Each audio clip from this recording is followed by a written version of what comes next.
Good afternoon. Today is October 16th, Sunday, and we had a really good service in church this morning. Pastor preached on the wise man and foolish man, the foolish man who built his house on the sand and the wise man who built his house on the rock.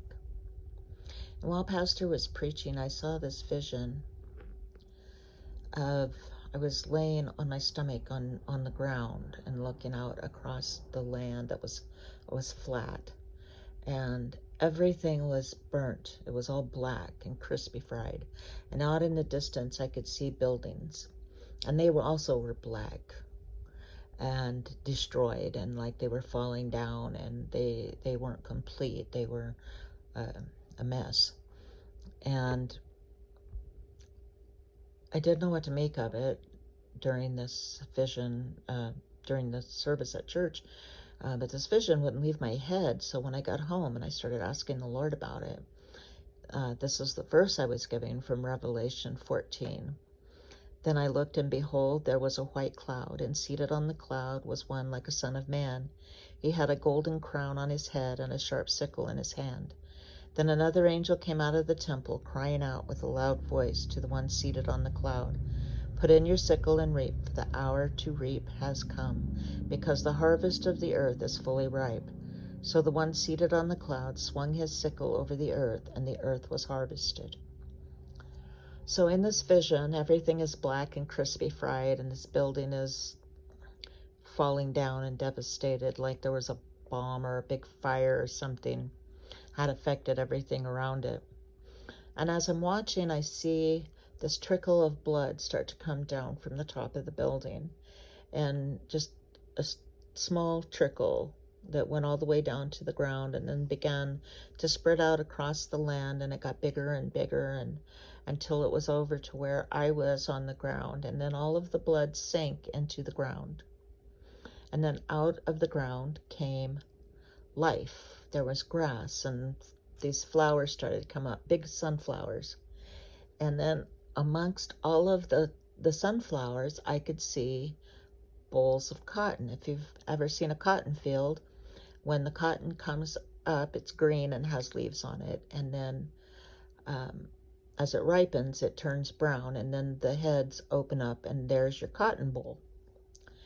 And that's what's harvested in the cotton fields. But I saw these cotton as different, not as being harvested like we would normally do in a cotton field. But I saw these sunflowers everywhere. Everywhere was sunflowers, big, bright sunflowers, just so bright that they hurt your eyes to look at them.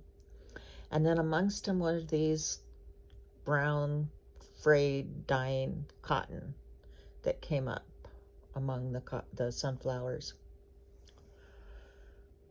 And as I was asking the Lord what that was, I believe that after the things that occur here on earth, and the earth is devastated, and the people are devastated,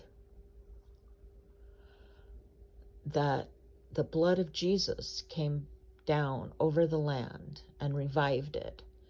And I believe the sunflowers is the church that is going to be harvested, that they are like the wise man who built his house on the rock, and that the cotton bolls are the foolish men or people who build their house on the sand. So I want to encourage you that even through dark times, even though things look like they are wasted and devastated, Jesus is still in control, and he can still revive those things that look dead. And even though the land was burnt and the buildings destroyed, when the blood of Jesus touched them, they came back to life. They were renewed, and they brought up new life. And that's what Jesus does for us in every situation, is he brings us new life, so that when the great harvest comes and he does reap the land, that he will take up all of the sunflowers, all of those who were wise enough to build on the rock will be taken up to heaven to be forever with the Lord. And those who were foolish like those brown stalks of cotton, will remain and die into the land. So I want you to be encouraged that no matter what is going on in our lives right now around the world, where it's looking pretty dark and desperate, don't you be dark and desperate. You have hope in the Lord through your relationship with Jesus Christ and through the blood of Jesus that flows over you and over your family and over your life and over your household. So be that wise man and stand on the rock and believe and have faith that no matter how dark things are, Jesus is our light and our glory. God bless you all.